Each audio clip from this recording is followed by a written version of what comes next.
I told you it wouldn't be natural because I did extend the laugh a little bit too long. I Hey, didn't. whoa! I didn't. We're live. Holy guacamole! We're Yeah, live. It's Phoenix coming at you from Phoenix, Arizona. No, just kidding, I'm not in guys. Arizona. I could be in Phoenix, Oregon, but that's about 11 miles that way. There's a Phoenix, Oregon. Yeah, about Wow. 11 miles away from us to the south. That You was know what? one of the that was one of the towns that burned a couple of years back. There's. I don't know where it is exactly. I did run across it and I was like, oh my goodness. There's an Andalusia, like Ohio or something like Yeah. that. I was like, what? And I looked at, and there's something to do. Maybe the people liked the word. I don't know what the hell that, but it was very interesting. So yeah, okay, Phoenix in Mhm. Oregon. Yeah. This is the Trampled Underfoot podcast. Welcome, Mark Lindsay coming at you from the west, Eloy from the east. What's going on? Oh man, just working, working, working.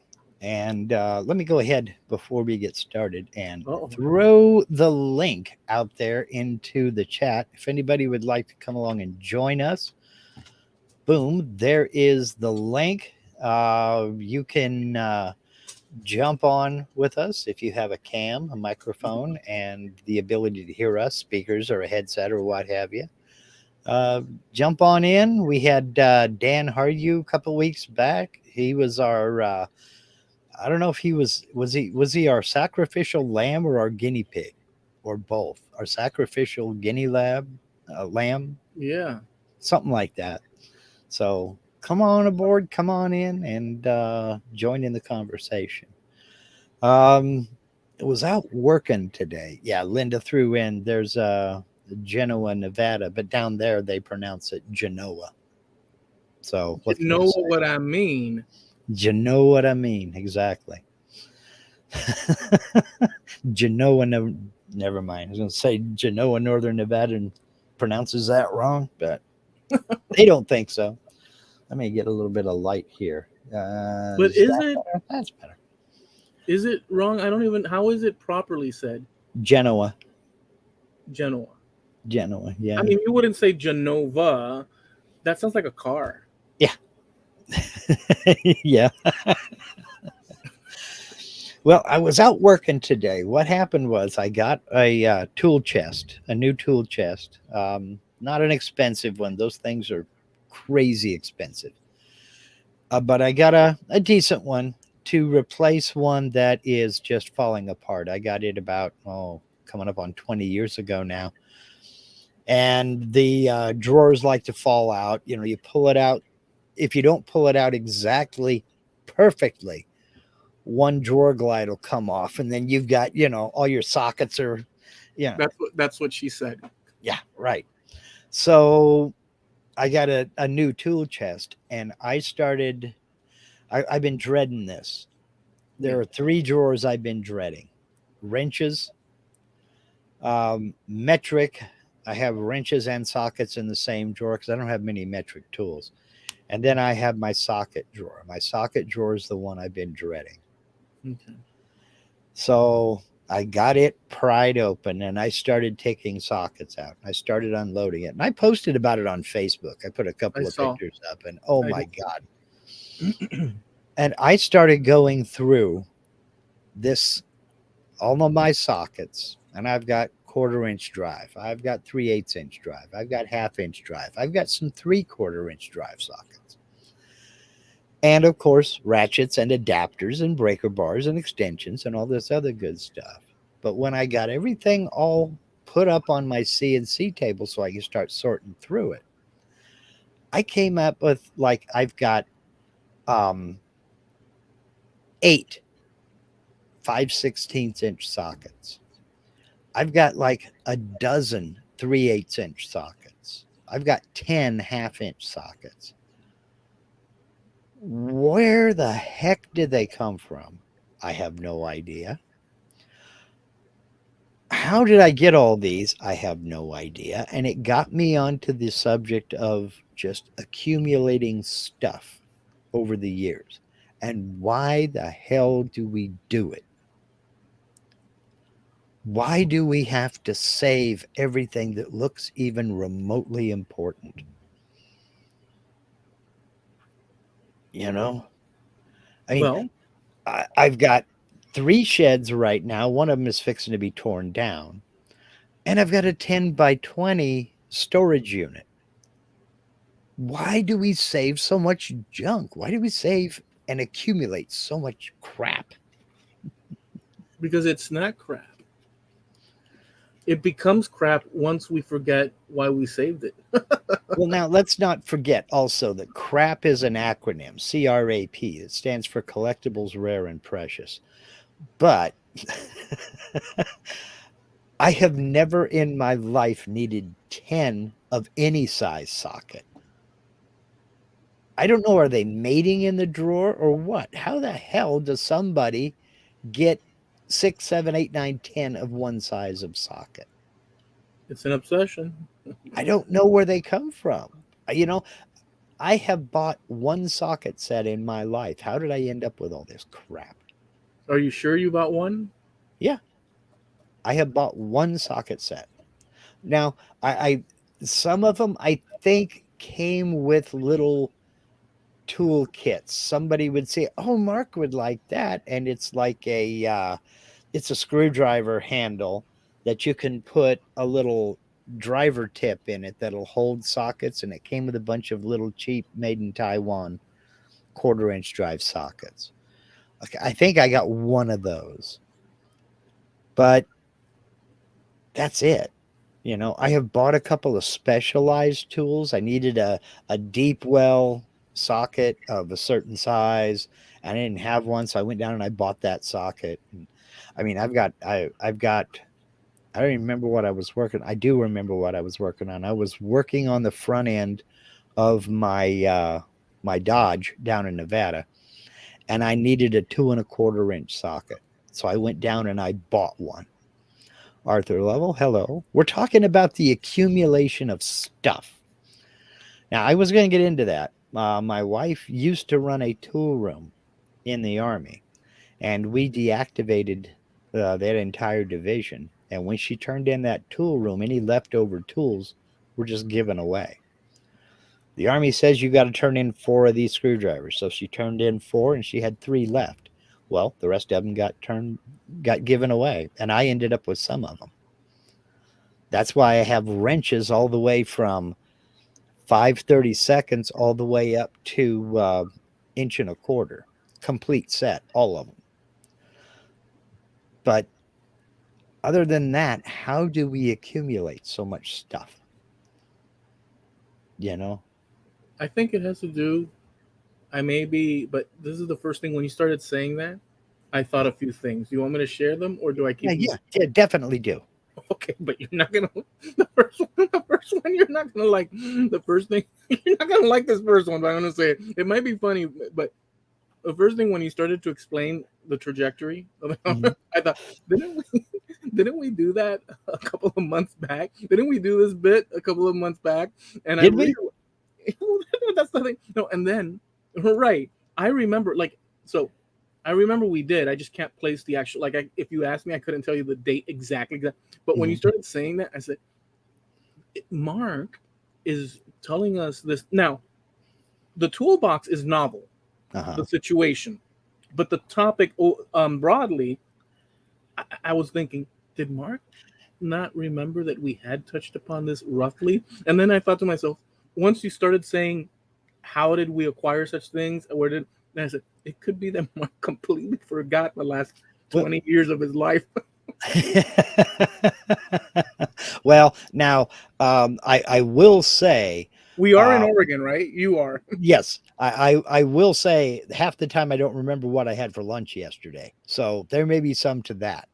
But I Okay. do remember, yes, we did have a conversation about it, but I think it was more along the lines of why do we save the stuff? Why do we Yeah. put, and that's another part of it too, because a lot of the stuff that I found in these drawers didn't have a ding dong things to do with sockets, like a 4 foot long piece of black wire. Why did I save that?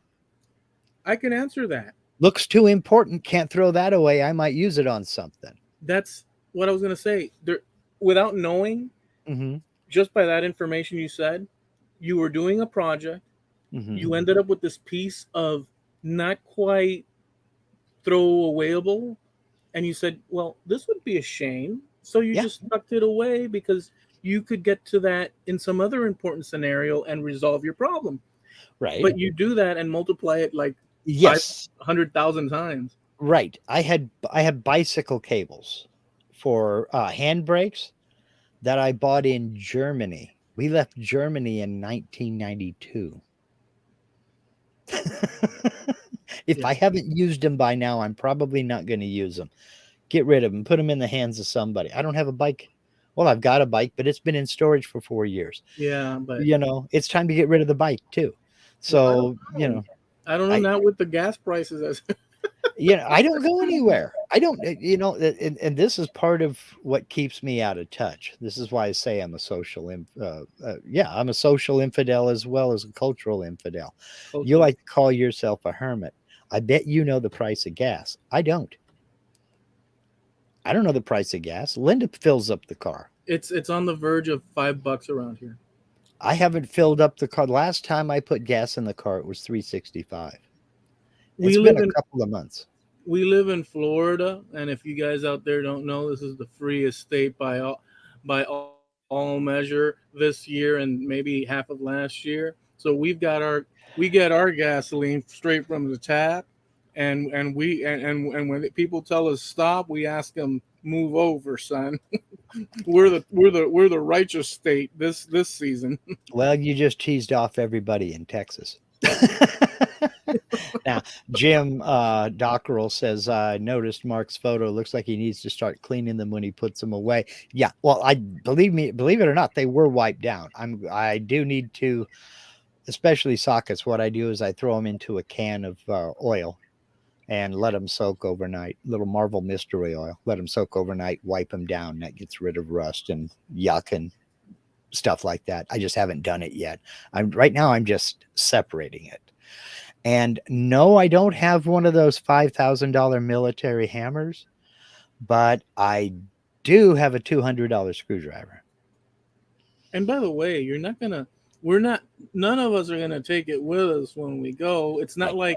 like, there were ancient cultures that they would bury them and they put pots with them and Mhm. items of special, okay. And the Vikings did such, and just it was a generalized thing. We do it to this day too. I mean, there's people that leave trinkets and such.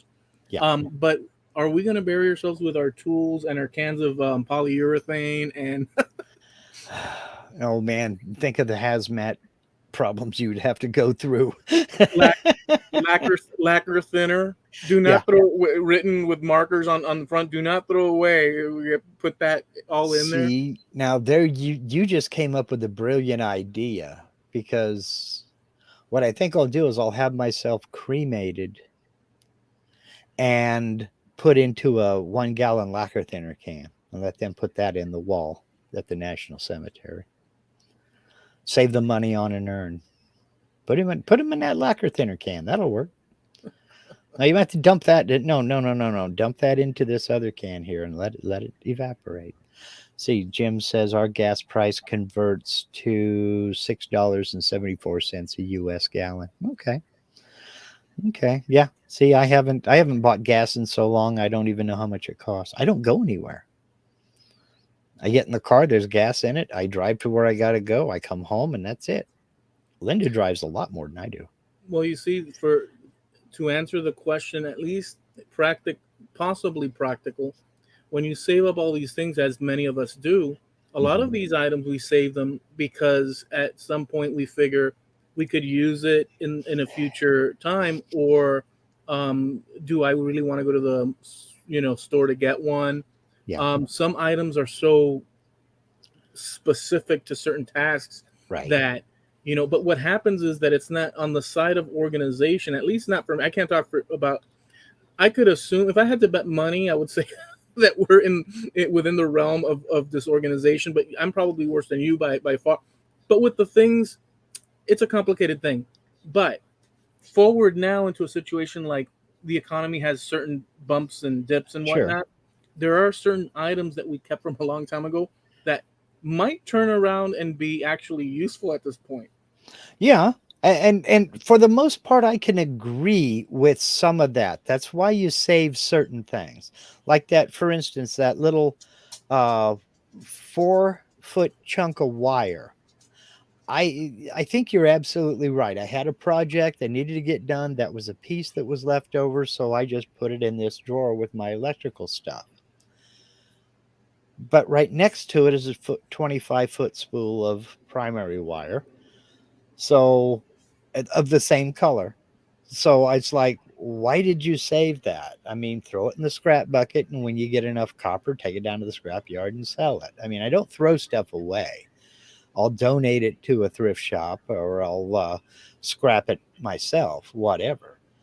But I mean, I did a bunch of that when we moved up here from Nevada. I went to the scrapyard 3 or 4 times. Just, gosh, made a lot of money off of electric motors. But So Jim Dockrell says that he remembers 25 cent for an imperial gallon of gas. And I'll uh, just say that. Well, no, go ahead, and I'll then say mine. well, I was going to say that personally, I remember 19 cents. But Okay, and I remember. Funny enough, it's gonna balloon. I remember 89 cents. yeah, So it for me, it was 89 cents. it hit 55 cents when I got my driver's license. And I can remember my dad giving me a quarter and a 1 gallon gas can. I'd get on my bike. He'd give me a quarter and the 1 gallon gas can and said, "Go get me gas for the lawnmower and bring me back the change." Because he knew I would stop at the store and get penny candies with it. But I can remember 19 cents. I can remember my dad being just absolutely horrified. We pulled into a little gas station once and they were charging 32 cents a gallon.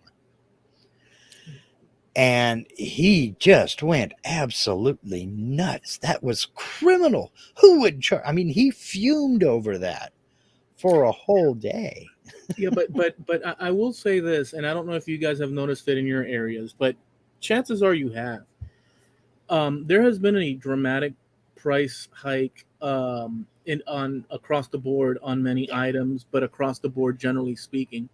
Yeah. Um, I remember a few years back that certain items became they cost more, and Mhm. I remember myself saying, "Well, I'm not going to spend that for that because it's really in my mind."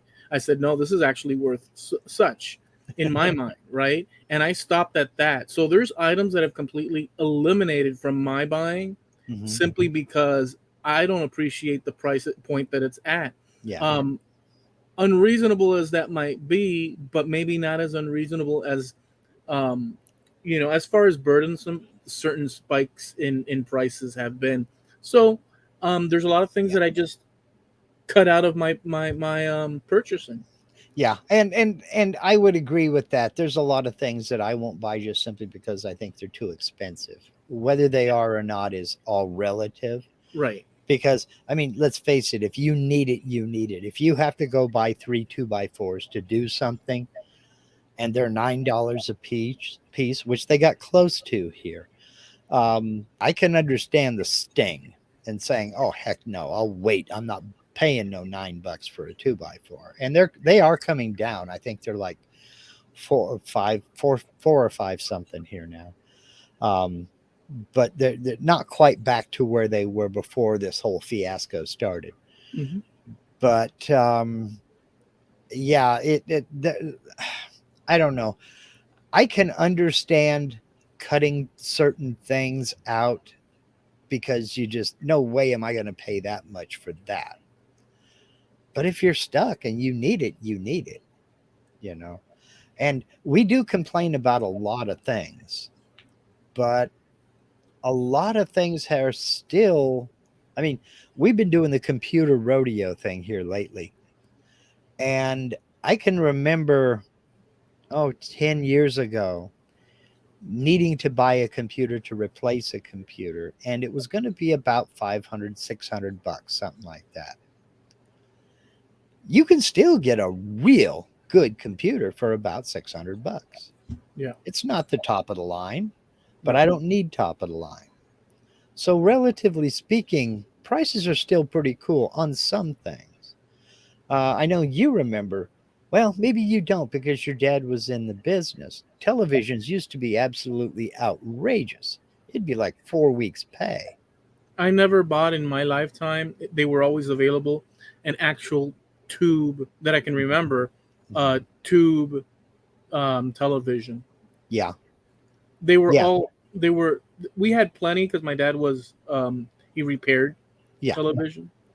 yeah, So we had plenty of repair jobs that, that we kept yeah. at home. So Well, I can remember color television sets, the big console floor models, and the biggest you could get at the time was 27-inch. And you can, I can remember them being $400. Now, you might not think that that's much, but when you're making $120 a week, that's a month's pay. Now they give them away. And you can go down to any electronics shop, and $400 will buy you a big, nice TV set. yeah, they've gone down in price. Here's Jim Mhm. Dockrell. Corporations have upped their prices far higher than the rate of inflation, and then he Yep. says, and got caught bragging about it. Well, it's not so much bragging; they have to do that because that's uh, that's supply and demand. You don't you don't charge what you paid for an item. You charge what you're going to have to pay to replace it. That's in most markets. Now, if you have, And a little more, right? well, yeah, obviously you have to cover your overhead, and then you have to eat, Or so does or your family and all the other good stuff. But let's or say in, you bought, let, or instead of saying no, let me just or instead of saying a little more, like I said, mhm, you have to replace it by getting its value back, and then the extra mhm. is whatever they tag on to it, depending on whatever factors. Well, like for instance, if you are running a store and a very small store, and you got to buy 10 1 gallon containers of milk, and those, I don't know what milk is, I don't drink a whole heck of a lot of milk. Let's say it's $4. It's going to cost you $4 a gallon to buy those 10. So that's $40 you've got invested in milk. You've got to add your markup and everything else. Then the distributor calls you up and says, next week when I deliver milk, it's going to be $5 a gallon. You immediately have to raise your price to be able to cover what you're going to have to order next week, That's right. Yeah. because it's going to cost you more to get them. Now, if you buy that $5 a gallon milk, so you're spending $50 to buy that milk, and then the following week the price drops to 3, you still have to sell that milk at $5 to get your $50 back. you know so then you can order your next week's order and get it in. So it's a balancing act. You have to charge what it's going to cost you to replace that item, and then you have to recoup that if the price should go up or come back down. So The it's a balancing act. Now, I have a very unpopular opinion on price gouging, Jim. But before you go there, I had some Go thoughts ahead. on the previous thing. Sure, You sure. were just Yeah. trained down the freaking train track. Sorry about that. I apologize for that. Um, no, I just wanted to say that the idea of you have to replace your item, and then the above part is the profit. Let's say, Mhm, um, I don't know. I can't say no. Just to be fair to what Jim was hinting at, mhm. I don't know that across the everybody wants to. So if I build an item and I sell it, I know I'm not a manufacturing thing, but I'm just one Right. guy. But whatever. Let's say I build an item as a Uh-huh. small example of what's possible in the larger on a larger scale. If I build one item and I sell it, and I can get, or let's say I build, let's say I have a small business. Let's do this better because let's say I have a small little business Mhm. and I've got a few employees, and you can scale this up or whatever, but this is better than just saying me alone. And I'm pushing out product, a limited amount of product out into the world. to get money back. My intentions, like flat out, without even being in the business or whatever business, is to make as much money, like right off the bat, is to make Yeah. as much money after I've paid for the item to refill the orders Mhm. for new stuff, to make as much money as I can, so that at the end of the day, I can put more in my pocket, make the business get bigger, so I can put more in my pocket, pay Mhm. my employees or pay more employees, so therefore it could turn around and put more money in my pocket. So at the bottom line, and correct me if I'm wrong, but I think that this is the idea is for me to make as much cash as I can make and put in my pocket, Right. utilizing the want from the public at large of my item. Now, with that said, do I have a free for all? This is a question for everyone. Do I have a free for all in what I can charge for said item? On the one hand, you could say yes, you have a free for all because you can charge whatever you like in Mhm. this world, this free market world.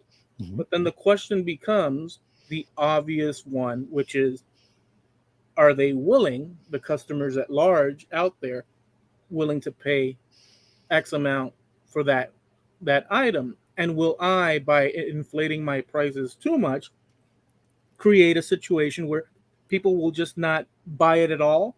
Right. Maybe less will buy it.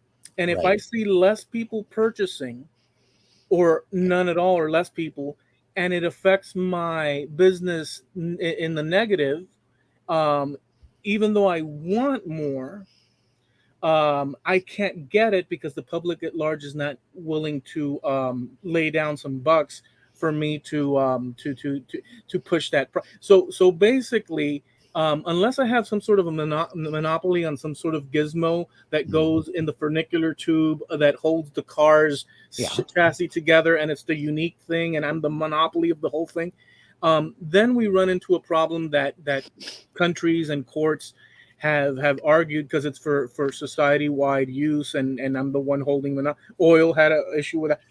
But generally speaking, people can opt not to purchase stuff if they don't like, and that's why we're competition. If Mark and I are doing the same item, and Mark, pushes his price up, and I keep it slightly lower, I might draw some of his clientele to me. Like gasoline stations, you'll Yeah. see 1 or 2 pennies and this and that.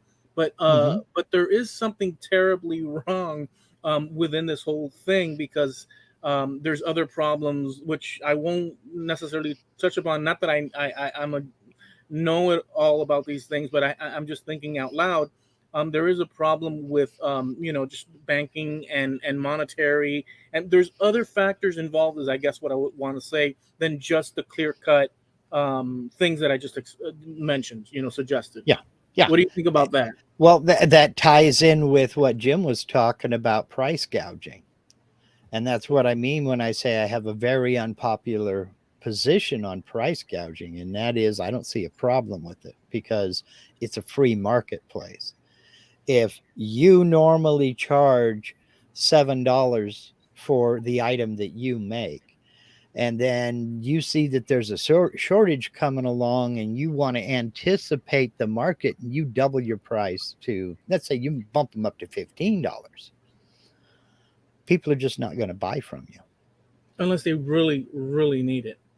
Well, but you're not the only person who has that item. Unless you're the only person that really has that item. If you are the only person who has that item, what happens is the same thing that happened to that guy who has the patent on the EpiPen. The Securities and Exchange Commission and the Federal Trade Commission gets involved and they drag you before Congress and maybe even take you to court.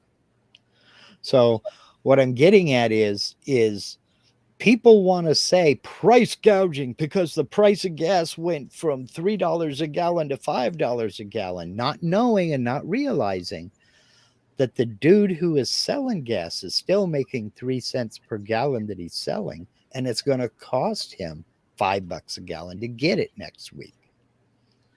So it's not gouging. Now, there are cases of obvious gouging, but I'm not going to say that that doesn't happen. But 99 times out of 10, it's market driven. And then Jim makes a very good point here in his next one. What happens? People stop shopping, which is over 70% of the economy. Yes. And now Walmart and Target stock has tanked 20 to 25%. Right. Because people won't pay that much. And what does that do? That forces that price back down. So any perceived gouging goes away. You know, I don't make, if I'm a retailer, I don't make anything if that product is sitting on the shelf. The best case scenario for a retailer is it comes in through the back door and goes out the front door the same day. That's the best case scenario. I like it best if it never hits the shelf. Somebody sees it being unloaded and is standing there waiting and wants it the minute it comes out the back room. That's the best case. But if it's sitting on that shelf, they start marking things down. And if they still can't sell it, they put it on clearance and don't order any more of it. They got to get rid of it and stock the stuff that turns over fast. And if people aren't buying, they have to drop their prices, even if it means they take a loss on it. So the market will decide, because it's kind of like when the 2x4s got close to $10 a piece. People stopped buying them. They just said, hell no. And pretty soon, it's like, Lowe's and Home Depot can sit there and eat their 2x4s because nobody was buying them. But it wasn't necessarily, we don't know this for a fact, but it wasn't necessarily, because let me just say this. From my vantage point, I'm just using this as an example. It doesn't mean Sure. that I necessarily believe this, but it's an example to see what you guys think. From my vantage point as Citizen Joe, Mm-hmm. I go to the Home Depot, Mm-hmm. and when I see the 2x4s and I see the prices of the 2x4s, and I'm unhappy with the prices because they're bloated in my, Mm-hmm. reckoning, my first, as Joe Citizen, thing is to say, look at Home Depot, how gougy these people are, Mm-hmm. because they're the first line of above me in that chain, Right. um, and I'm not seeing the other situations that created that sort of rolling downhill. Mm-hmm. Um, so it might not be that Home Depot is necessary. They have to make their profit. Right. They do hire employees, and those employees need to get paid, and there's insurance, and Sure. so they have all these things that tag onto your item Mm-hmm. that you're paying for. At the end of the day, even the little plastic bag you take home with you, Yeah. all of it is Yeah. you're paying for every single thing, everything. The air conditioner that's running when you're Mm-hmm. comfortable in Home Depot. I mean, they're not doing that, and it's all involved in the price. Now, if you had a model instead of Home Depot, Home Cheapo, and you walk into this open field with wood just laying there on stacks of pylons, and like the cashier sitting there with a little front uh skirt cash thing, and it's all cows are roaming around, and like you could cut down on the comforts of the air conditioning and this and that, and you might see it reflected in the prices and stuff, and that would Right. be, but you're getting charged for all these things. It's not necessarily, and they have to buy it from their suppliers. Right. So, and then there's gas involved in the processing of the wood, Oh and yeah. there's all these. So it is a situation of who do you point the finger to? It's a chain. Yeah. Yeah. There is not one person who says, let's price this up. I mean, there's a markup. And I researched this for a paper I did when I was in college. And I can only go up into the 80s because that's the last numbers I had, was up until like 1989. In 1989, for every dollar's worth of product, for every dollar that Exxon took in, their profit was 10 cents. Go back to 1960. For every dollar they took in, their profit was 10 cents. You go back to 1920. For every dollar they took in, their profit was 10 cents. Their profit margin has remained stable. What has gone up is the cost of the supply, the cost of refining, the cost of distribution. That's what's gone up. So they have to buy the oil from OPEC nations, transport it, refine it, transport it again, and sell it. It goes all over the place before it gets to you. So that's just one example. It's not people, and then they get mad about, well, but look, they're making record profits. Yeah, because they're selling record product. This was about the time that China started booming and they started driving, and India started booming and they started driving. We were still the number one oil consumers, but they were catching up fast. China is the number one oil consumer now. We're number two. So, yeah, they're making record profits, but they're still making 10 cents for every dollar they take in, the same as they did back in the 1920s. So, I mean, there's um it's just, I mean, so we run on petroleum. I yeah. mean, everything, even outside of the fueling our cars, powering our cars. It just simply everything, Uh-huh. items, cups, products, just Yeah. parts of car, just parts of everything. It's overwhelming, the amount of this and that, and Hmm. because of these things, it's facilitated. I'm sure there's, I mean, you, I guess you could make everything out of hemp, and then you'd have the hemp, thing, Well, or whatever. But that, my point is being ridiculous in order to. But there's this product that people really, really, if they didn't love it, they wouldn't consume it. well, Um, it's and not it's so not. much it's not so much that they love it or don't love it. It's that you can't get away from it. I mean, look at the amount just it directly in front of you without even looking away from the camera. Look at the amount of plastic that's right in front of you. Yeah. And that's not it. It's all around you, and that's a petroleum byproduct, So, you know. so because it's so prevalent everywhere, Hmm. the concepts, as not as wonderful as they are, in order to correct huge problems, we'd think in our minds, well, we cut down on this situation and this and that. The truth of the matter is that, um, it's all around us. It's kind of like Hmm. the equivalent of, like, the idea of guns being spread throughout. There's there's more than 110 guns per American, let's say. And I'm not trying to switch the subject. I'm just trying to say, as a matter of abundance Hmm. and use, it's everywhere. And Yeah. you know Yeah. a transition to, like, electric cars, as they suggest and stuff, in order to but cut down on the, whatever that suggestion but is not realistic but current. but look at the dichotomy there, because okay, let's just say everybody switched over to electric vehicles. Look at the amount of plastic in them. You're not eliminating the petroleum industry. You're just changing the end product. Can electric semis ship, uh, They're uh, they're they're they're experimenting it and experimenting with it, and they're developing it and everything. And I have no doubt that they could. I mean, if you want to get technical about it, every train you see is electric. It runs off a diesel generator, but all of the motors that propel that locomotive are electric, and the diesel engine is just there to spin that generator. back in the day, Disney, they planned and they succeeded in doing it, but it was a small scale situation. Big scale, really, from my vantage point, but it was small scale, where they had the monorail. Uh-huh. And I think, I'm not sure, but I think it ran on some sort of magnetism, such and such, powered. I think that's true. Well, you're talking about the maglev.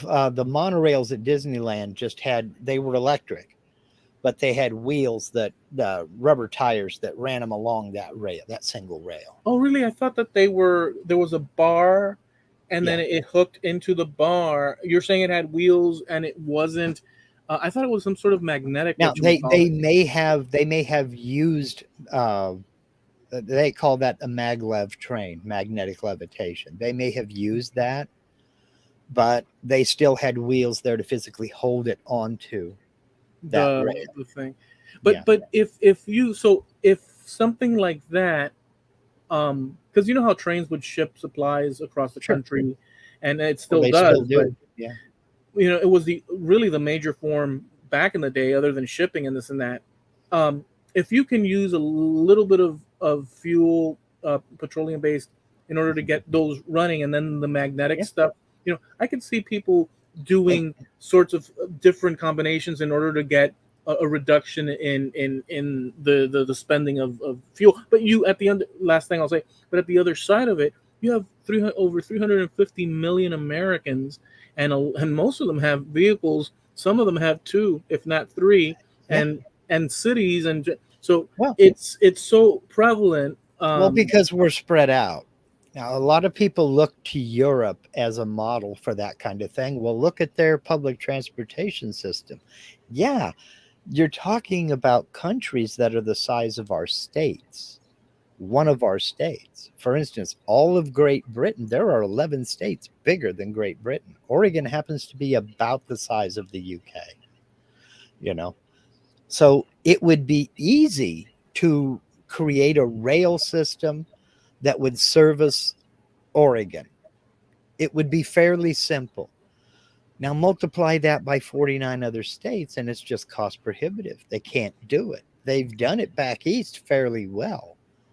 You've got Chicago has trains, and Detroit, I don't know if they still do or not, but New York has a subway system, and there is Amtrak that runs between DC and New York. And so commuting back there, I mean, you have people that live in Connecticut that work in New York and commute every day Yeah. on public transportation, Hmm. because owning a car back there doesn't make sense. Not if you live in New York City and you work in New York City, it doesn't make sense to own a car. It's outrageously expensive. Just to park the ding dong thing is outrageously expensive. So no, most people don't drive, they don't have a car. But you get out here where I am, where, 7, 8,000 people, and we drive everywhere we go because we're spread out. Yeah, people forget just how massive the US and Canada, in the case of Jim, people forget just how massive these countries are. And, it's not like Jim can hop in his car right now In his and Winnebago, and go painted have painted hippie. yeah, and go have lunch in Vancouver, British Columbia. That's not going to happen. You know, it's going to take him a few days to get there. So, you know, we used to have that discussion with people, our friends back east. I had a friend in New York said, "We're going to be in Vegas for the weekend. You want to come down and do lunch?" I'm like, "Dude, Vegas is an 8-hour drive for me." Oh, I forget how big the states are back there. It's like, if you want to put me up in a hotel for a night, we can do dinner. You know, but yeah, Jim is saying it's 2.5 hours to the nearest major city from here. Right, we're spread out. It's massive. I mean, there are two countries bigger than the U.S., and that is Russia and Canada, and that's it. Australia. Um, it's like I want to say number 4 or 5. I don't remember if Australia is bigger than China or if China is bigger than Australia. We're comparable to Australia in size. Yes. Okay, so if Australia must be number 4 then. Yeah. Okay. All the European countries minus, like, let's say Russia, Hmm. which, Or about the United States, yeah. yeah. So it's like, But that's nothing compared to Africa. You could put like 4 United States in Africa on that continent. That yeah, continent is ginormous. yeah. But I mean, Or South America. if you're planning for a state, you can use Europe as a model. But if you're planning for an entire country the size of the United States or Canada, the European model has to go right out the window, because that, or multiply the price by about 100. Or as some have suggested before in the past, very nefarious people, population reduction. Those are some, because Well, there's people in really, in actually in official capacities in our history, that were totally down with that plan. you I'm don't not. know. You don't know how close you are to the truth there, Jim.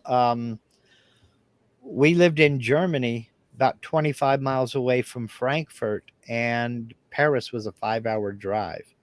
In one 11-hour drive, we went from Amsterdam through Belgium, Luxembourg, back into Germany, and then home. So, You missed what's that? Oh, Frankie said Frankie, yes, yes, yes. First electric car was 1890, yeah, and 1917. 1917, there were more electric cars than fuel powered cars. Yeah, Um, there were several electric cars. Singer even got involved in making electric cars. So did Sears Roebuck. They got involved in making electric cars, but that was lead acid batteries that weren't all that high speed, low drag, you know. And yeah, you had to charge them up and everything. And they had the same problems that electric cars currently have. The only thing was they had a range of about 40 miles. Yeah, man. If I would have had a chance when you said they were bad on what, Lead acid batteries. and they were bad on. They were that, yeah, you had to charge them up and everything, but they had the same problems that modern electric cars had, Mhm. just like 100 times worse because you had a range of like 40 miles. Okay. They were pretty bad, Yeah. So at the end of the day, you I know. mean, we're here with the tools that we use Mhm. because, um, I guess, it was the best. There's a few reasons you could come at to arrive at it, but one is that it's quite efficient in its efficiency. It's pretty efficient to get done what we need done for the amount of people that we have, as far as that's Yeah. concerned. Well, Yeah. we do need, I think there's a lot to be said. We do need to improve our rail infrastructure because I forget the statistic, but what they can put on a rail car would take a semi truck and a half to carry.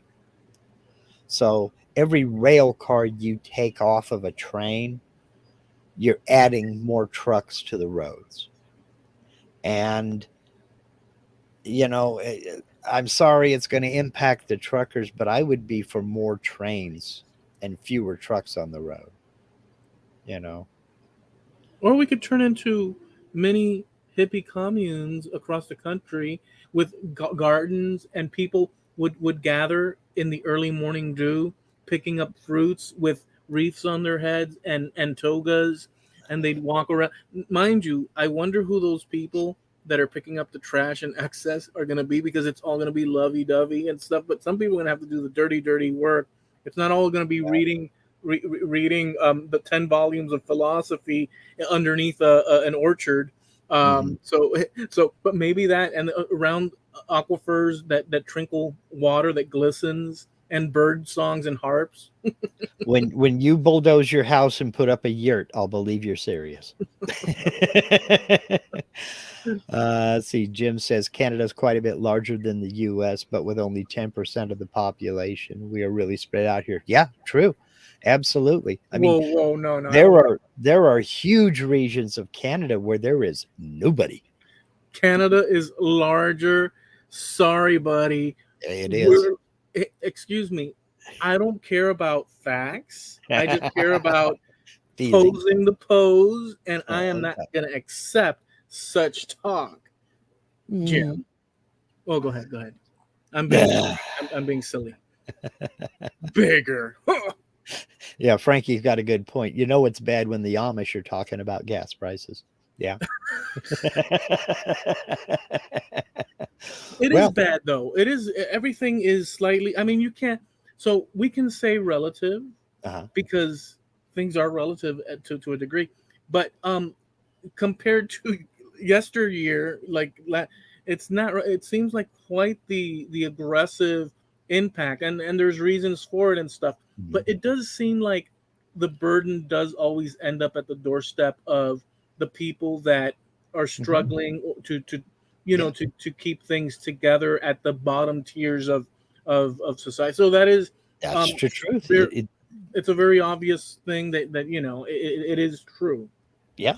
And that's why you had guys like Milton Friedman who won the Nobel Prize for economics because they study this stuff, they live this stuff, and they know that economies are not static. So if you make one little adjustment over here that sounds good, something else is going to happen over here that is a unintended consequence, and somebody else is going to try to put the blame on somebody else. I mean, but that's been going on forever. I mean, I have lived through worse times than this right now, relatively speaking. I mean, yes, gas prices are high, but let's say you're talking about $6 a gallon for gas. Let's say that's what it is.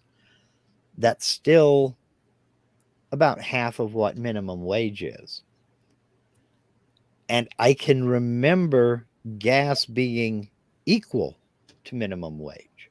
I can remember gas being $1.80 a gallon, and I was making $1.80 an hour. So I have lived through worse price spikes, but I really lived through some much better ones. So it will get better. It will go to, and this is cyclical. I mean, it comes and it goes. Um, It I does. will, It comes and I it will, goes. I will say about it. You've seen worse and this and that.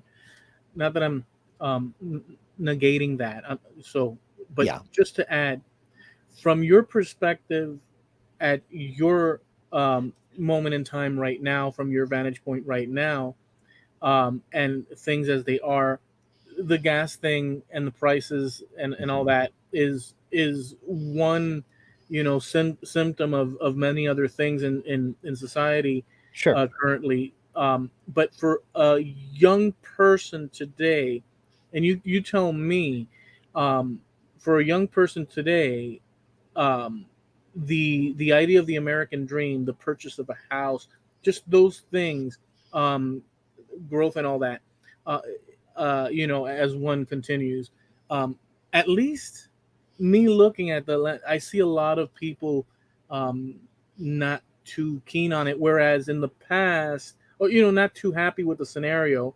Right. Whereas in the past, you tell me, was there an expectation of future dividends on life in your generation, let's say? That was cyclical too, because in the late 70s and early 80s, um, when I can remember the prime lending rate being over 20%. So if you went to go get a mortgage for a house, you were paying 21, 22% interest on your home loan. And Okay, people couldn't afford it. right. Just people. And so that same argument that they have today was being They have, said back then. okay, It did get better. It got a lot better. And economies are like the roller coaster. It's going to go up, it's going to come down. yeah, Nobody knows how fast until you're in the middle of that hill, you know, but it's going to go up and it's going to go down. And yeah, there were a lot of people who were just convinced that they were going to be renting their entire life because they would never, ever be able to afford to buy a house. And 20 years later, they were walking away from bad mortgages they signed for. And I'm talking about, 2008, around in there, when people signed some pretty strange documents, but that I would never have gone for. But that's by the by. Um, so yeah, I mean, the arguments were made. okay, I've been. That's also been cyclical. I mean, we've been talking about overpopulation. We've been talking about pollution. We've been talking about the big macro things that affect the whole planet my entire lifetime. My entire lifetime. It comes and goes. The scenarios change and the causes and cures change. but we keep plugging away and we keep getting better and getting worse. What I will say, a huge change is the amount of acrimony and anger we have towards one another and the lack of civility. Now, a lot of people will say that, well, it was never perfect. And no, it wasn't. It was never perfect. But people were just generally a lot more civil with one another. I don't mean friendly, how you doing, bud, that kind of thing. I just mean more civil to one another. Um, Now I'll ask you about that. Could it be, because I'm wondering, could it be that and I agree, but I'm unclear as to if my perception, which is in line with yours, if my perception has to do that I've aged and I've got more stuff um, in the noggin, experience wise, and so on and so forth, for whatever it's worth. And then my view on things, I see that, or um, if boy, what was it? So is it my perception? Oh, and the second one, or is it my perception influenced also from what we see online as opposed to what we see on the street? I think a lot of it can be influenced by what we see online. I think you've got an excellent point there because, and also it has to do with what we go looking for. Because let's face it, if you're looking for an argument, it's easy to find one. I found But 10 today. but if you're not looking for an argument, it's easy to not find one too. Yeah. So, um, but I think people are, I don't know, it's kind of weird. We've talked about this before how the anonymity of a keyboard is a powerful thing because we will say things online in a post in text that we would never say to someone face to face. And we'll say something and put it on our wall for the public to see. But we would never stand on a street corner with a bullhorn and say the same words. Yeah, some might, but So, generally speaking, most people would not. right.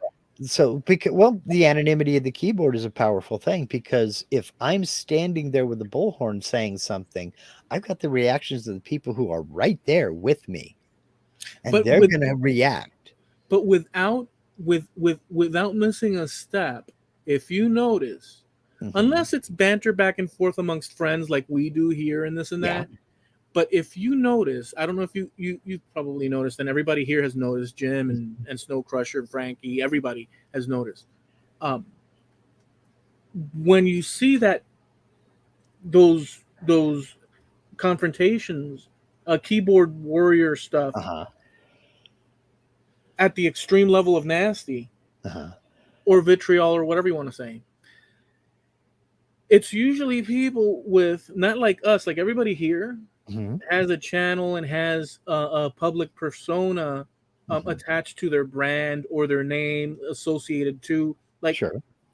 we're all identifiable people Hmm. online, depending on whatever popularity one might have. Like, just Yeah. the point is that we have we are we are, let's say, exposed as to being an actual human being with actual criteria, and we show it. And then you see most of these people that do the extreme Uh huh. are empty accounts with blank this and that. Like, there's nothing doing there. When you Right. see when you see, and that um Well, it gives them even, there's no meat in the, or what's the word, there's no, they don't have any, what's it called in the game, there's no skin in the game. Yeah. skin. Right. Well, not only that, but there's no repercussions. They can say whatever they want to say. Right.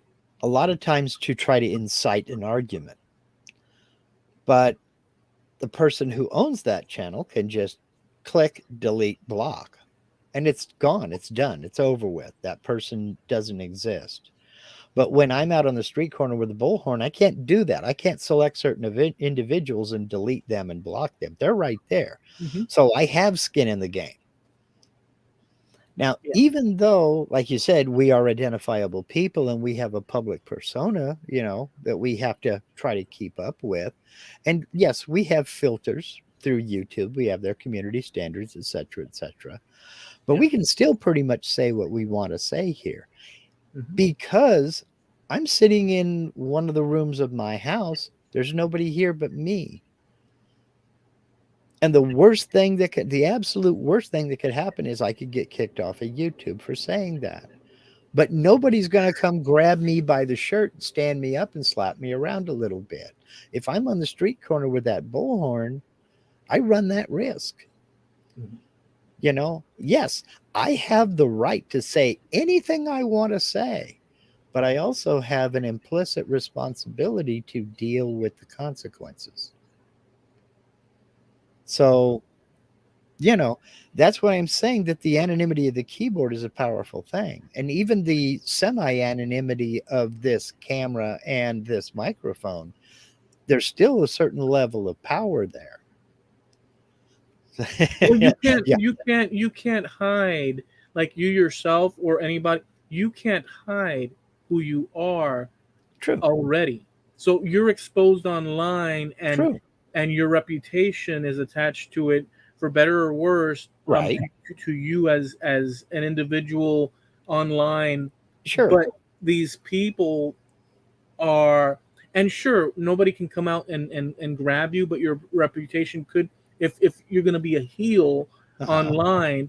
See, but I guess what I'm getting at is the fact that, so, a criticism from a person that's a real person, that's putting forth, hey, this is me, this Right. is my world, and I'm online. That's one level, where if that person acts in critique of another, a situation or another person, Uh they're huh. putting that, their critique, on the in the public's eye, along with their face, and Sure. there's a credibility. At least this is coming from a human being. Could be you say something good or nasty or in between, but the Right. point is that you're unidentifiable. But people that are what's the word? Anonymous. Anonymous, Sure. um, they've got nothing to lose, Right. Exactly. and it's And that's and what I'm getting it's at. There's no repercussion. I mean, the worst thing that can happen to them is I block them from my channel. But even then, the worst thing that can happen to me is I get booted off of YouTube and I find something else to do with my spare time. yeah, Now, I'm not saying that I want to, and I'm not saying, and I'm not challenging anybody. Well, what I'm saying is there is some skin in the game, but it's limited, yeah. And as I said, nobody's going to come up, grab my shirt, and slap me around. Then my wife said, well, I might, you know. So, yeah, Jim says, I bet Linda could smack you around pretty easy. We have never had a physical altercation like that. Good thing you say the nice things she deserves. Well, we've been married for almost 35 years. I do kind of like her. So we Well, don't but play the insult game. you see, I mean, so very big difference between what we're engaged in right now, Sure. all of us here. Anybody there, well, they know us because we're part of the same groups, and Sure. associate with the same things. But anybody here knows that they can identify us as us, even though they're not in the Sure. same town, city, state, that we might be. Right. And so that does come with a certain this or that, but it's so low. It's, if you're anonymous or you have an account with nothing on there, and this is just my criteria, it doesn't exclude you from commenting on a situation, but just general ideas and this and that. But to be nasty, there's a level of sneakiness, and so you can say, well, I don't think that this idea of yours is so and so, and you can do that even if you're anonymous, within the bounds of decency and respect and conscientiousness. But when you get into, oh, you slimy rat, and whatever, Yeah. derogatory thing, now they're just feeling quite comfortable being anonymous and And hitting, you know. and that's what I mean. We have lost a lot of civility. And even though that is on the online world, I also see it translating to real life. People are less likely to hold the door for the next person coming into the store. They're Yeah. less likely to get, off to the right of the aisle in the grocery store, Yeah. to try to stay out of other people's way. It's just lack of regard for anyone but themselves. You More know and what? more selfishness is You know entered what into it. I see So, when I go to the grocery store. I've told you this before, and I'll tell you what I think it translates to. When I go up to the cash, like bar none, most of a lot of the time, the two ladies will be talking, and she pays for her item, and they talk a little bit more. They're doing their thing, and it's like it's almost like they know each other for years, and mhm. you can repeat this experiment over and over. And then when it's your turn, it's like blip, blip, and good luck if you get a high. I got a high a few weeks ago, and I was like, turned around, I was like, well, but the lady was from out of town, and she was a nice one. She wasn't jaded already. Um, Yeah. but what I think, this is just me. This is my personal thought. What I think that's happening is that there's also this. Oh, man, man, blip, blip. It may be other things than that, but I think that men automatically, Well, there is no cutesy wootsy. When you're little, I think we talked about that last time. When you're little, oh, look at baby Mark, or look at yeah, baby, there's this cute. And then you start growing up, and still, look at this young man. And this. Once you're a guy, it's like all bets are off. Oh, you're probably an assassin. uh-huh. You're probably a gun toting. You're probably an evil guy. You know everything, everything. Um, We have set up that society where people are hesitant to talk to one another, and that's part of that civility that I'm talking about. At least a hello, acknowledge my presence. I mean, for And goodness yeah, sakes. and you know what? I'm not so proud that I won't be the one to initiate the conversation. She looks like she's having a rotten day or something, and she's just ignoring me or something like that. I'll say, almost made it through another one or something like that. They act. Hey, They 5 o'clock's coming or something like that. they a lot of these people act, and but it appears that way, like, oh man, here comes, this is, man, we don't talk. They appear as if they think that we just popped out of nowhere, that we didn't come from women ourselves. I mean, give us a break. So there's such a harshness to it. Maybe it's because Yeah. it's a big city, but the concept of Well, so guys, so guys are potentially very dangerous, because men have a lot of strength and yes. power and so on and so forth. But guess what? Come on. I'm But just on trying the to other side of that, I'm trying to buy a donut here, lady. but Just on the other side of the coin, you have a lot of men that are just flat out afraid to talk to women. Women are it's more than acceptable for a strange woman to strike up a conversation with a strange woman. It's acceptable for a strange guy to strike up a conversation with a strange guy. It's happens all the time, every day. You get two guys standing one behind the other in the checkout line at the grocery store, and somebody up ahead is taking their sweet time. I'm sure you've done it. You look at the guy behind you and you're like, shh, or like, holy cow. And he'll be like, yeah, I know, man. What's going on up there? It happens all the time. But I bet you would be real hesitant to do that if the person behind you was a woman. I would. I am all the time. what do you mean? I just will not strike up a conversation with a woman unless my wife is standing right there, because I never know what's going to happen. And that's the society we have bred. And that's part of that lack of civility. Linda had a knee replacement. And while she was in the hospital, I came to the hospital one morning to go up to visit her. The elevator opened. One woman got onto the elevator, and there was nobody else in the elevator. I kind of turned around and walked off a little bit. The elevator went up, and I waited for the next one. I would not get in that elevator with that woman by myself. It's not happening. Yeah. I don't care if there are cameras, but I would not put myself or her in that position. Well, yeah. I mean, And to me, that's a shame that society has come to that. And that's more that lack of civility.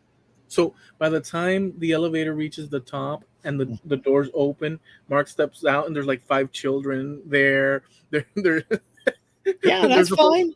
That's great, but I'm not alone on that elevator with them no. or I'm with saying that that from the woman. time it took. No, Yeah. I'm saying that what could possibly go wrong in an elevator ride? Like I'm thinking, I know Oh, what you yeah. mean and I agree, but I'm saying that by the time you know, 50 years have passed. There's like 20 Mhm. children there and just but it's true because at the same time you're relieving what I would think, and I've had I've had the situation where I've had to ride the elevator with just a woman on board, but things are such that you think to yourself, number one, this lady doesn't know. This is what I think. I could care less if it's a woman or whoever, but I start to think this lady doesn't know me, Right. and the going rate around here is that all guys are murderers.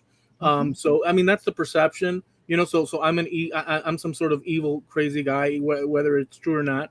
Um, and so now I'm stuck by mistake. I should have waited. It's happened Mhm. in the past, and so I try to edge myself as far away, Yeah.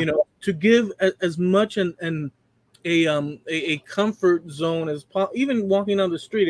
If it's at night and there's somebody, I try to go on the opposite side of.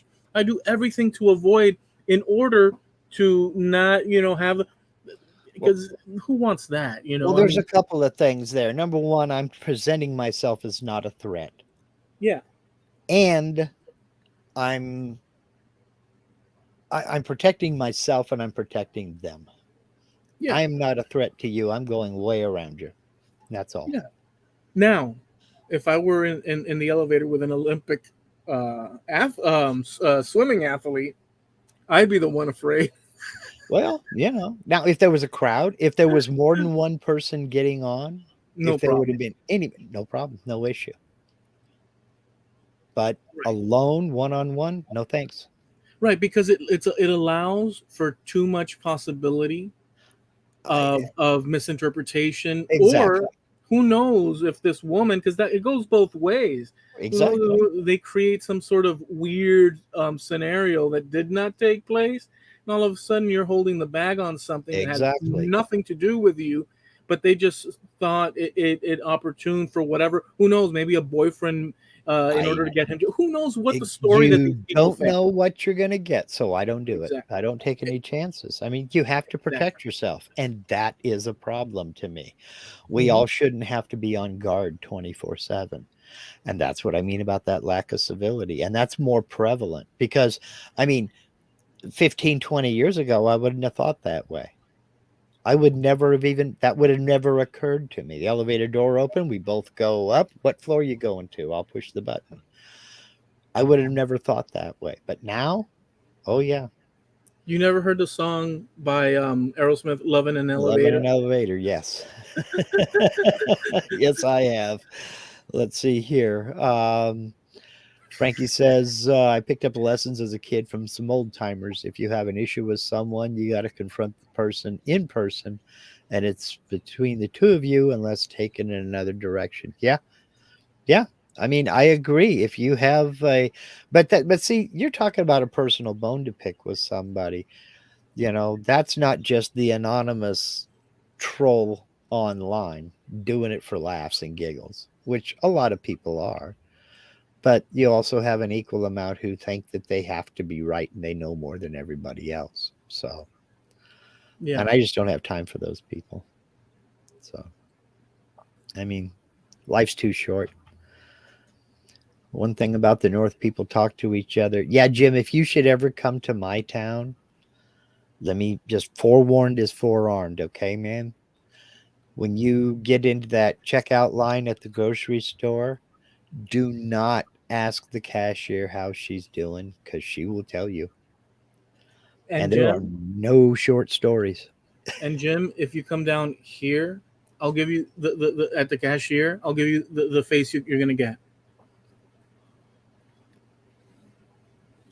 Here's your receipt. Yeah. If you're lucky. Yeah, it's a job. They're there for 8 hours a day. They don't care about you. They care about get you out of my line. Again, the lady in front of you. Well,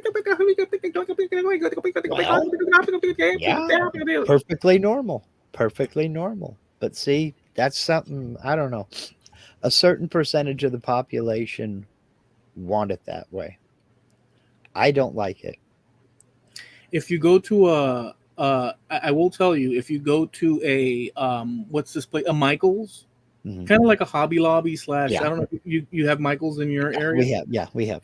So here, be careful, because there it's not just the sort of like there, they'll elbow your stuff as you're walking down. They'll elbow, like, you know how when Yeah. you walk in and out, you're supposed to slightly turn to allow for traffic for the person. And I always do. I find myself do. But at some point years ago, I started finding myself noticing that I'm always doing this in busy places, and nobody's freaking budging. I started noticing that. I was saying, Yeah, who are these people it's a lack that of don't civility.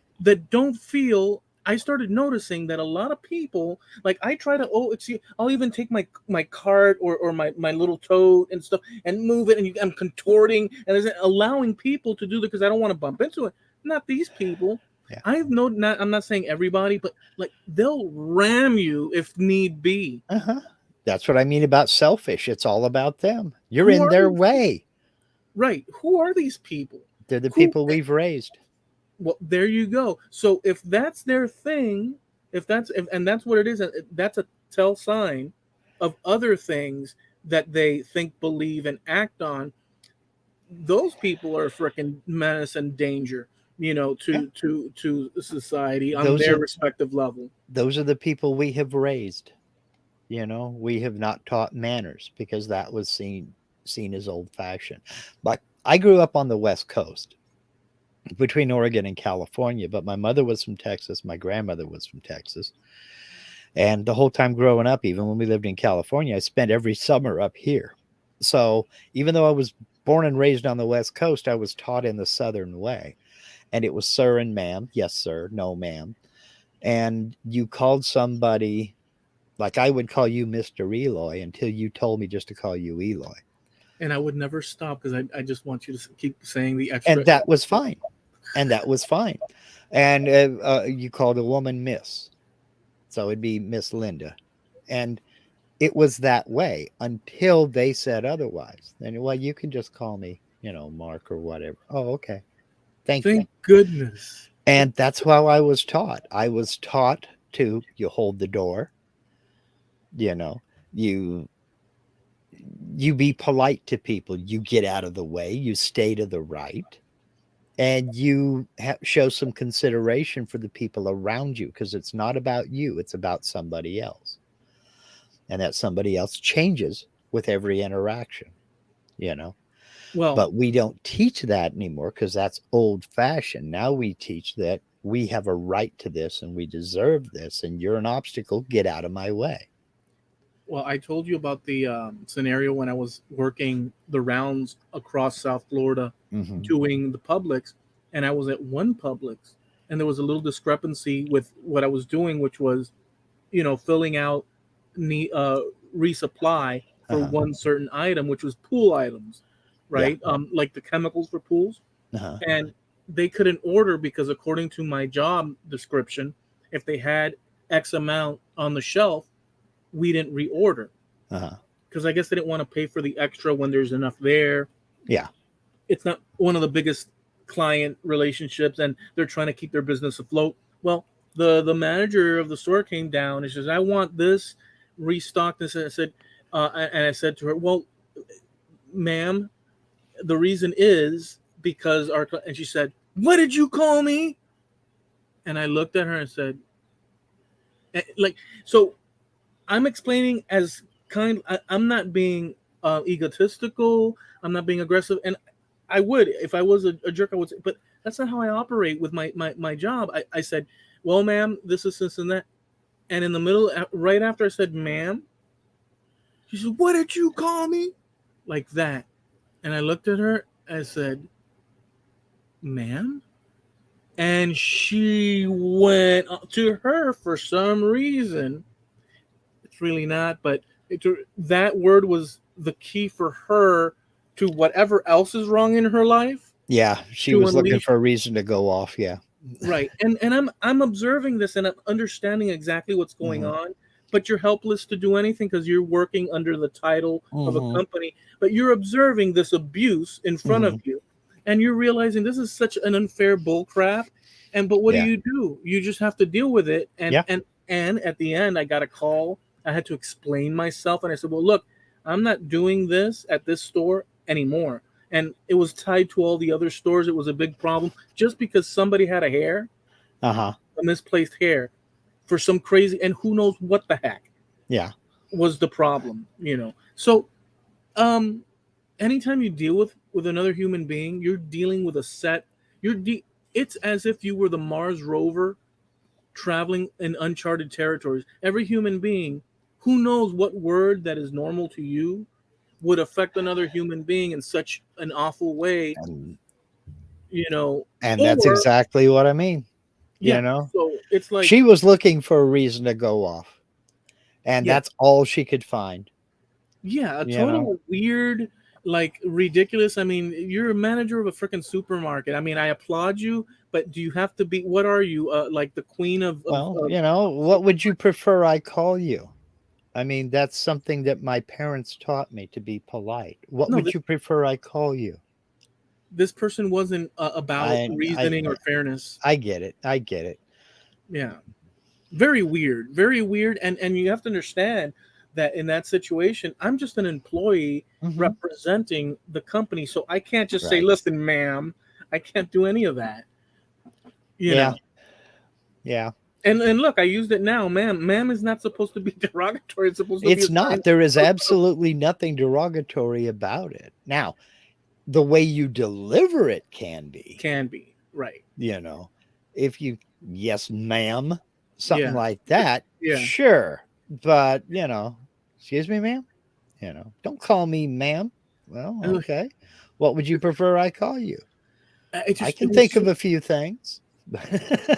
Mark. It was so bad. And so if somebody can take a non-aggressive or and non-imposing, non-negative commencement of a sentence Mhm. and turn it into that, if that's possible, which it is because it Well, happened to me in that one case, then anything is freaking possible when well, dealing with other human beings. let me tell you straight up, you are under no obligation to take abuse like that from anybody. Nobody is, Yeah. you know. And you would have been perfectly within your rights to just turn around and walk away from her. Go in, call your boss, and say, look, she just came unhinged, you know. Yeah. Uh, yeah, next door neighbor calls me Miss Linda, and I love it. Yes, she's from Tennessee. Next door neighbor is, and she also said cow comes to mind. Well, you're being more diplomatic than I am by just saying cow, because I was thinking another animal.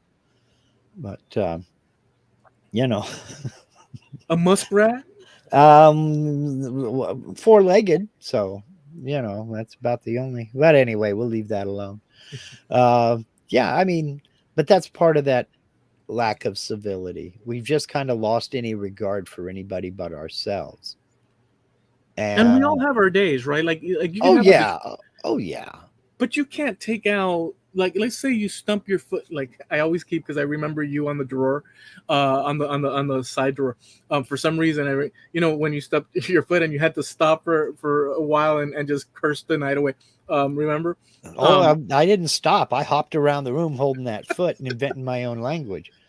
well, so we can all have an awkward Sure. set of situations that puts us not in the right mood, but to take that awkward, uncomfortable situation and then leave it at the doorstep of another human being. It's a lot to. It's a big step to do that. To take Well, your junk and then impose it on an or clean the slates by leaving it at the doorstep of another human being. Boy, that well, you've got to have some gall to do that. that also tells me that she couldn't handle the position and didn't need to be in that position. Yeah, she She doesn't didn't have the need to, kindness yeah, to. she didn't need to be in that position, because I found out when I got into management that about 75% of the job is diplomacy. And I've had to have that discussion with people in the casino industry. Um, I had to have that discussion with a couple of people. Look, this whole thing out here on the floor, you're with customers who could go anywhere other than here. We want them to stay here. So it's an act. You got to put on your face. You got to go out and act like, you know, the world is just rosy and beautiful. You got to have a smile on your face. You got to talk to them. You got to listen to them. And you don't give a damn about what they're saying, but you got to act interested in every single thing they say because you want them to keep putting money in those machines. Right. You could be having the worst day of your life, but it's incumbent upon you to make sure that nobody ever knows it. And if you can't do that, then maybe we need to find a different position where you're not interacting with the public as much.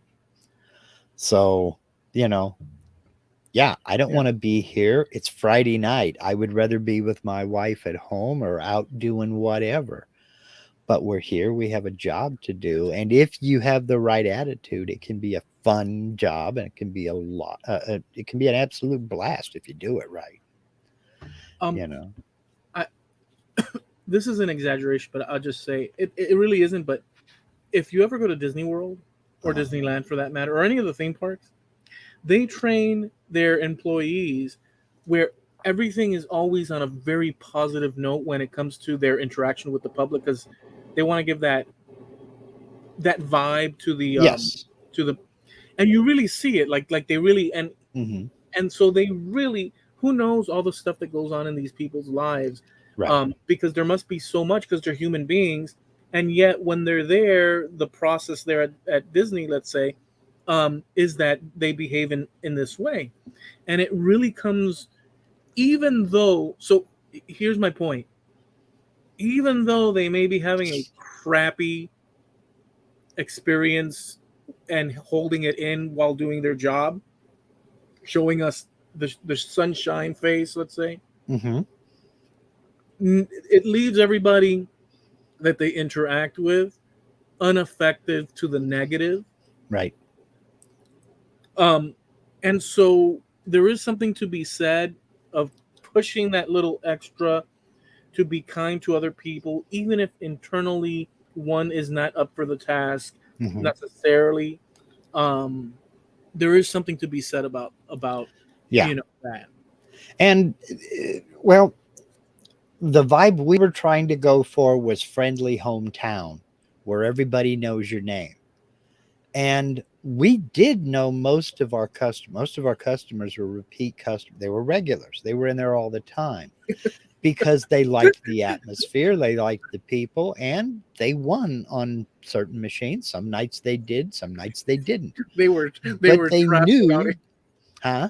They were trapped in in that slot machine for Well, days some of on them end. were, some of them were, but most of them were there because they wanted to be there because they could go to, I mean, there were 50 casinos. Yeah, They can go to any casino and play but the same games. no, but they knew they could strike gold there. And that was what I had to impress on the people that I worked with was look, they can go next door and play the exact same games.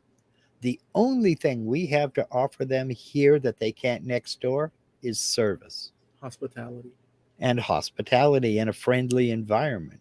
Yeah, And so that means we have to be warm, we have to be welcoming, and we have to be friendly. You can't walk around with crying because your dog is sick or what have you, yeah, and you can't be walking around cheesed off because you had a flat tire and you're afraid you're going to get written up. You know, yeah, you got to put on that game face and you got to move at hyperspace. I mean, a yeah, lot of my a lot of my job was settling disputes, and you cannot take a side in a dispute. You have to try to smooth it over and find out without coming right out and asking, and figure out and find out what it will take to make that customer happy to keep them coming back. yeah, you know and there are some things I could not do, but there were a lot of things that I could do. And if that meant comping a meal in the cafe, or if that meant buying somebody a drink or what have you, usually it got settled. If it was a monetary dispute, I had procedures I had to follow, and usually that was settled very easily. Hey, Mark, am I frozen or are you? Looks like I'm frozen. Can you hear me? I can hear you perfectly, but Okay. Yeah, you're, it's me that's frozen. My camera's frozen. I don't know what's going on. I This think is you were being, intriguing. well, I think you were being so There it hospitable. is. Oh, there, now you're Okay. back. Yes, I'm one of the shining happy people that REM sang about. You were being so And hospitable that the camera said that the internet said, "What? You're giving yeah, too much positive vibes, man." let's freeze him like this. Yeah, let's You freeze you. know. Jim says I can't do customer service. Telling them they're going to look funny trying to pick up all their teeth off the floor with broken fingers does not go over well. Yeah, there was I the closest I ever came to getting into an altercation. A woman did hit me, and I did have to kick her out of the casino You're kidding. and banished her. But dealing with the public, I mean, it's kind of like um it's kind of like showtime. You're on, and you're a performer, and you go out and you do what you do. That's it. Yeah. The biggest mistake they ever made in that casino was giving me a wireless microphone because I used it. I would walk up and just talk to people on the microphone, and the whole casino's listening to us. And I would tell a stupid joke, or I'd make some weird comment, or say something, hey, we need cocktails over here, just making announcements about anything and everything. But it's a lot of fun. And I'm a ham anyway. I don't care. It's all a massive game of dig me. I mean, I'll take over a conversation, that, and just run with it. Yeah. But when I hear somebody three machines over laughing at something stupid I said over here that is 100% innocent, it's all worth it. You're having fun. I mean, on one St. Patrick's Day, I wore my kilt to work. I had my tool belt on and the whole ding dong thing. And we had this one bar full of dollar machines. People are playing $4 a hand for poker machines, losing their tails. Nobody was winning. But me running around back and forth around that bar telling stupid jokes and telling kilt jokes and this, that, and the other, people were laughing and having an absolute blast. Nobody winning a ding dong thing, but they weren't mad about losing because they were having fun, Did they you ever know. used to say, "Hey, are they going to loosen up the machines here a little bit, or what?" Did you ever hear stuff like that? Oh, all the time. Hey, why don't you get in here and why don't you get in here and turn that magic screw so make this machine win? And my reply was, if I could do that, do you think I'd still be working? Yeah. You know, hey, if you make this machine win, I'll split it with you. If I could do that, why do I need you? It just Yeah. looks, now I had to go back um, for as a reunion spot Uh-huh. a few months ago, and I went into the casino where I used to work and stuff, and it's a really cool environment for entertainment, right? So, Mhm. but I couldn't help to think as I looked at all the machines and stuff, and just one thought reoccurred: it's a trap. It's a trap. It's It a is. trap. It is. It's a total trap. Casino business is a cutthroat business. Now, there is one way, surefire way to make money on slot machines, and I can give you this secret. I don't work for them anymore. There is an absolute surefire secret to making money on a slot machine, and that is to own it and let other people put their money in it. Or put $1 in, wait for the waitress, and get your $2 to $3 out of it by getting a cocktail. Yeah, they watch for that too. You could do it once or twice. Yeah, you can do it once or twice, I but mean, yeah, that's that's the that's the only. surefire way to make money on a slot machine is to own it and let other people put their money in it, because casinos are a cutthroat business. They really are. I mean, there's a reason you will never find a clock. There's a reason there are no windows. That's because they don't want you to know what time it is. They want you to keep putting money in the machines. There's a Yeah, reason the cocktail waitresses make a circuit every 20 minutes. They don't want you falling out of your chair. They just want you lubricated enough to keep putting 20s into that machine. yeah, And that's all there is to it. And if you win something big, you bet they'll give you a free meal. The bigger hotels, casinos, they'll give you a free room for the night because Yeah. they don't want that money to leave. The longer they can keep you there, the more likely you are to put it back. Right. Unless you have a So, strategy and are very disciplined. yeah, absolutely. So it's a very cutthroat business. It is not a nice business to be in, but you know, it paid the bills. Yeah. So, wow. Let's see here. Linda says, I only hung up on one guy when I worked tech support. And that was when he got personal and started calling me names. Yeah. Yeah. You. Now, that's one thing I also told people, same thing I told you, was that you are under no obligation to take abuse. Just walk away. Walk away. Don't get into an argument. Don't have a shouting match. Turn around and walk away. I will not say a word. I will defend you if you don't provoke it. Yeah. You I know. think that's good advice. Once they've crossed a certain line, Mm-hmm. which is being nasty, right? It's time to just mosey on over and Yeah. exit that. Yep. Just don't say a word. Just turn around and walk away. Come let me know, and I'll handle it. Nothing good is going to come of it because once a person is willing to disrespect you, Yep. um, that's already telling you basically all that you need to know Mm-hmm. about that person's interest in respecting you. Mm-hmm. Um, it tells you a lot about the person themselves and nothing about yourself. Oh yeah. I mean, I've had to kick people out for hitting on waitresses or hitting on change people, or for getting all cheesed off, like it's the change person's fault you put $200 into a penny machine. Yeah. You know, because yes, they were standing there with a gun to your head, making you force feed money into the machine. You know, it's like, look, no, that's not going to happen. Can you pull that money? What do you mean? It was a slot machine, Yeah, or was just it a kept. computer? Was it a Well, computer? that was a computerized machine. Oh, so they could It's pull it if computerized, they like. They don't have to play all of it, right? right? Yeah, they can cash it out. You can cash it Oh, out at any time. okay, okay. But put 20 in, not win anything. Put another 20 in, not win anything. Put another 20 in. 10 $20 bills, and it's like, hey, you want a damn thing off this machine. You want to say, well, why the hell do you keep playing it? Yeah, But you because I'm can't say that. addicted, man. I'm addicted. Can't you But you tell? can't say that. Say, well, I'm real sorry. I mean, there's another one, the same machine over there. No, I'm going to beat this machine. Well, okay. I've got a dream, and it's in this machine here. Yeah. Can't you tell, man? Yeah. It's such, That, dude. It's such a psychological operation on people. But it is. it's their fault. It is. Well, it is a form of entertainment. It is a form of entertainment, but it can get out of hand big time But you really can, quickly and really easily. I'm telling you, living in the state of Nevada was a lesson in discipline every day, because it's a wide open state. I mean, you can get up at 7 o'clock in the morning on a Sunday and drink 24 hours. There is no last call. If there's a last call at a bar, it's because the owner's closing it down so he can go home and get some sleep.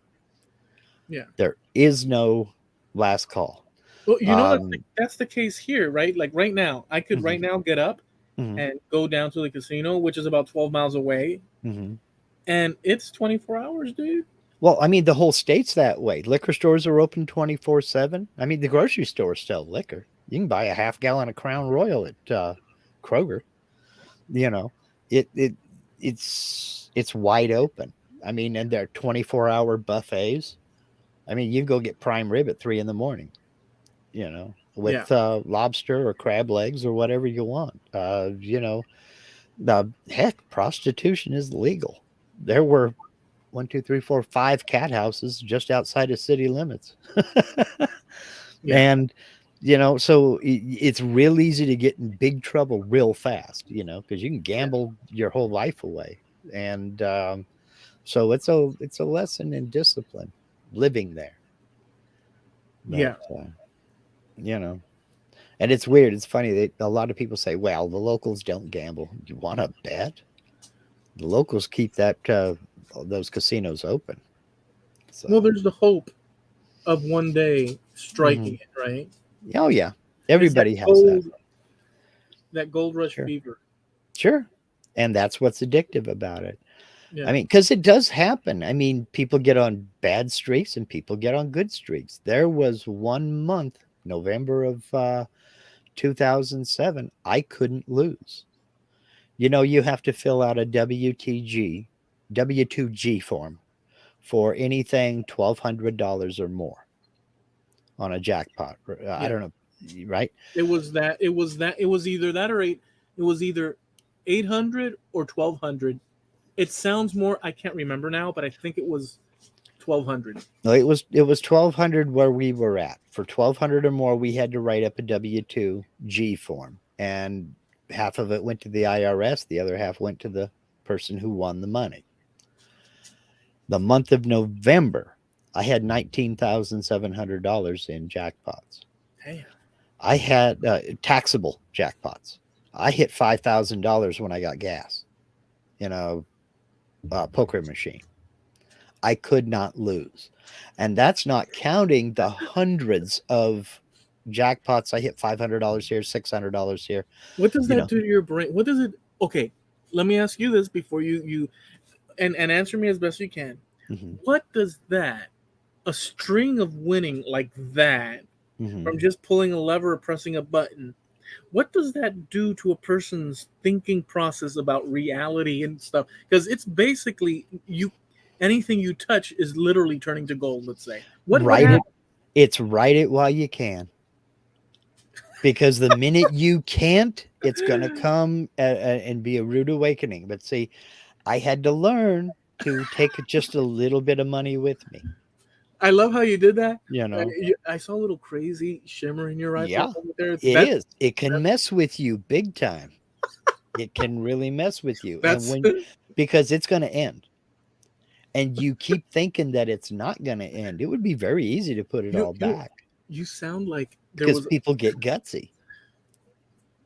It's almost like there's a secret. See, but that's the weird thing about it because you had a string that was pretty savage of Mhm. and it's almost like there's this magic orb secret thing Yeah. special thing that you can't. It's And crazy, that's the dude. way it feels in the middle of it because, and it was something simple and stupid at the gas station. I put a $20 bill into a dollar poker machine.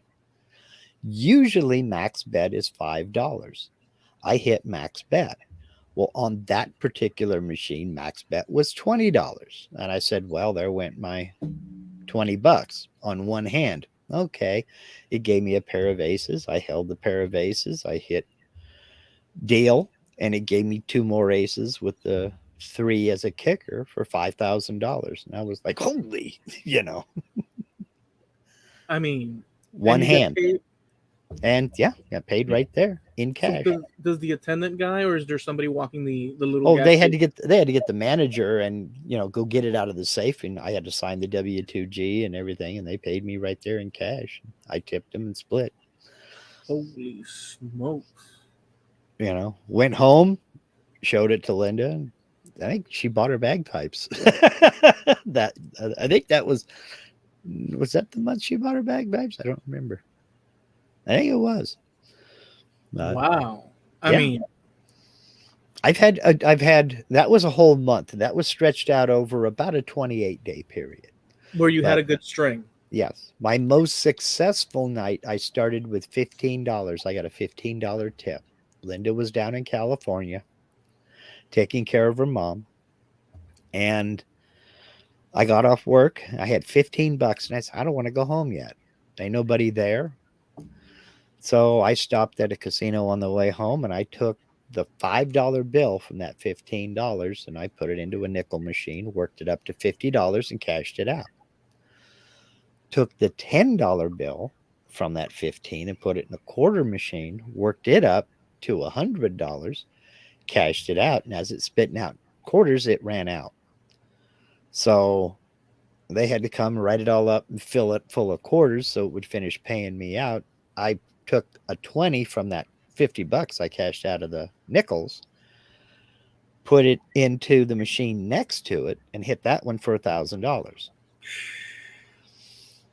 The one of the guy who was filling the machine said, "You're on a roll, man. Holy cow." He says, "Well, go up to the dollar bar. The dollar bar, the jackpot's 5,000." I said, "Well, I might just do that." Well, I didn't hit 5,000, but I hit another 1,200 bucks. Whoa. I tipped out and ran like hell, went home. Yeah, because at that point, Yeah. I mean, So, you were being judicious with your money because you were mhm, extracting a portion of your profit from it. right. But but once you start seeing a downturn and you keep feeding Hmm. it, that's when the problem starts. Well, I when I went and got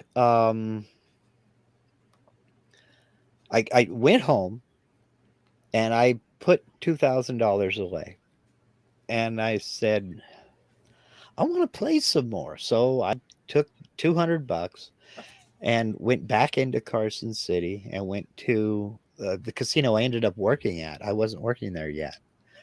And sat down at that dollar bar I was telling you about where they're playing $4 a hand.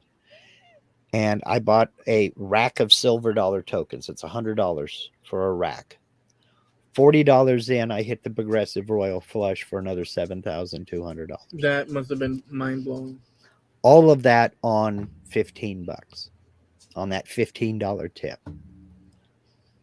So I, you know, played that rack, tipped the bartender, and split.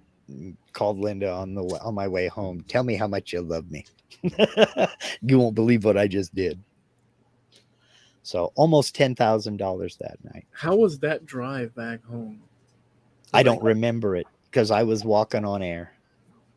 I'm walking on sunshine. Yeah, Yeah, yeah. I got a new computer. Okay, yeah, that was when she got the bagpipes. Was when I did that. The gas station was when we got living room furniture. That's right. That's right. I remember now. That's a great. I mean, you can't beat that No, you can't. You can't because beat it with a stick. you're being risky with money, which is a value we all understand, and you're getting rewarded for your risk every time. But And if the reward is successful each time when you risk it, it just keeps messing like the endorphins that are striking mhm. into your head. And that's the problem. And Yeah, that's the problem because that's what gets out of hand for some people is they can't handle that because they're chasing that. I mean, I used to pay out jackpots all the time. I have paid somebody $4,000 jackpot on a dollar slot machine. 3 hours later, they were getting money out of the ATM machine. yeah, I've seen it happen. yeah. Just put it all back, and oh man, that's a squirrel cage you don't want to get involved in. But I heard a lady complain she lost all her rent money, and her husband didn't know she was at the casino. That she was probably trying to double it or something so she could have extra money plus the rent money or something. I've heard it yeah, there while I was working at my stuff like that. yeah, and it's more common than you would think. Yeah, and she said, and we haven't played since. Yeah, I couldn't tell you what the Powerball was right now. I mean, it's funny. The whole time we lived in Nevada, there was no lottery. Lotteries are illegal in Nevada. I know it doesn't make any sense to me either. 0 cents. But we got up here, and for like the first, I don't know, 5 or 6 months, I would get a Powerball ticket or something like that. But I haven't done it in so long. I don't even know what it's up to.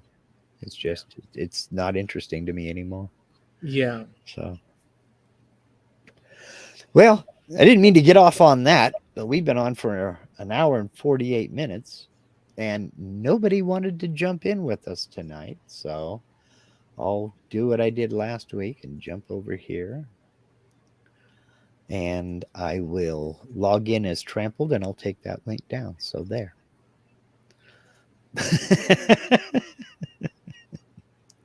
You don't want to be on camera with us? That's quite all right. We should go ahead and land the plane, though. All right. Well, guys, Check us out every Tuesday at 9:30 Eastern, 6:30 Pacific Coast time here on YouTube. That's Trampled Underfoot Podcast on YouTube, as you can see, because you're here. You're not going to find this message anywhere else at this point, so it really doesn't matter now, does it? Mhm. We also have a website called trampledunderfootpodcast.com. You can catch our past episodes over there. Press the Wayback Machine button, and you get a list of all that.